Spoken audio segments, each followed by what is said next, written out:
In a land where mountains touch the sky and deserts whisper tales of antiquity, there exists a nation once known to history as Arabia Felix, Happy Arabia, a place of staggering beauty and immense ancient wealth. But for a generation, that name has been forgotten, replaced by headlines of war, famine, and humanitarian crisis. This is the story of Yemen, not just of its suffering but of its soul. Our journey began not with the war but with the word. The name Yemen in Arabic al-Yaman comes from the root YMN, meaning right hand or soft. From Mecca facing east, Yemen lies to the right in the south, but the word also means felicity and blessing. Both meanings, geographical and spiritual, capture the very essence of this land, fertile, fortunate, and was the envy of the ancient world. For millennia, Yemen was a powerhouse of civilization. From Mecca facing east, Yemen lies to the right in the south, but the word also means felicity and blessing. Both meanings, geographical and spiritual, capture the very essence of this land, fertile, fortunate, and was the envy of the ancient world. For millennia, Yemen was a powerhouse of civilization. The ancient Greeks and Romans called it the land of frankincense, a myrrh aromatic resin more precious than gold. Yemen controlled the trade, sending caravans across the Arabian desert, building immense wealth and influence. From the 10th century BC, kingdom rose and fell. The most famous the Sabine kingdom, home of legendary Queen of Sheba. The Sabines were master engineers, their greatest achievement the Great Dam of Meru, an ancient wonder that stood for over 1,000 years, turning dry valleys into lush farmland. When the dam collapsed in the 6th century AD, it became a legend, a story of a great civilization's fall. The Himyarite kingdom followed, uniting much of Arabian Peninsula. They left behind fortified mountain cities and an architectural style still admired today. In the 7th century, Islam arrived. Yemen embraced it wholeheartedly.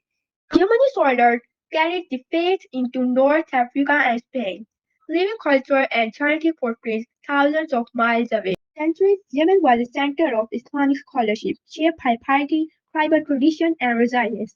To understand Yemen, you must understand its geography. Along the Red Sea lies the Tahama Plain, hot, arid, and unforgiving. A few hours inland, the land rises sharply into the central highlands, jagged peaks, high plateaus, and ancient stone houses clinging to cliffs. For centuries, farmers carved terraces into the slopes, a testament to patience and survival. And far off in the Arabian Sea lies Socotra, an island so unique it called the most alien-looking place on earth. This rough geography has preserved Yemen's ancient culture, but also made a uniting constant challenge. Society here is built on tribal identity and family loyalty. Poetry, especially the impromptu form known as the meal, remains a powerful tradition used to settle disputes, celebrate, or mourn. Cuisine is hearty and distinctive. A national dish, salta, is a bubbling meat stew served with a fresh bread. And there is a heart, a mild stimulant leaf, chewed daily in afternoon gatherings that mix conversation politics, and community life. Yemen's population is young over 36 million people, with one of the highest growth rates in the world.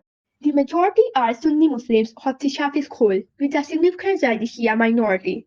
For much of modern history, Yemen was divided, the north a Zaidi kingdom, later the Yemen Arab Republic, the south British Protectorate, later a socialist state.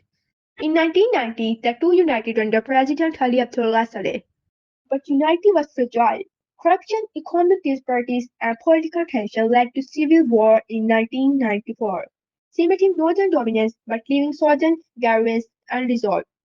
In 2011, the Arab Spring ended Saleh's 33-year rule. A transition government under President Hadi faced separatism, Al-Qaeda and the rise of Houthi movement.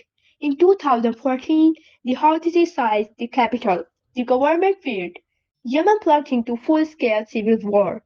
A Saudi-led coalition invented in 2015, turning Yemen into a battleground of regional powers. The tool has been catastrophic. Infrastructure destroyed. The economy collapsed. Millions face famine. Cholera outbreak have claimed thousands. Before the war, Yemen's economy relied on agriculture, oil export, and aid. Today, blockades and shortage and currency collapse have left livelihoods shattered. And yet the soul of Arabia Felix endures. In the ruins, poetry is still recited, traditions are still kept, families still gather in the afternoon sun. This is the not story of war, it is the story of resilience. A people fighting not just for survival, but for the chance of rebuild their happy Arabia.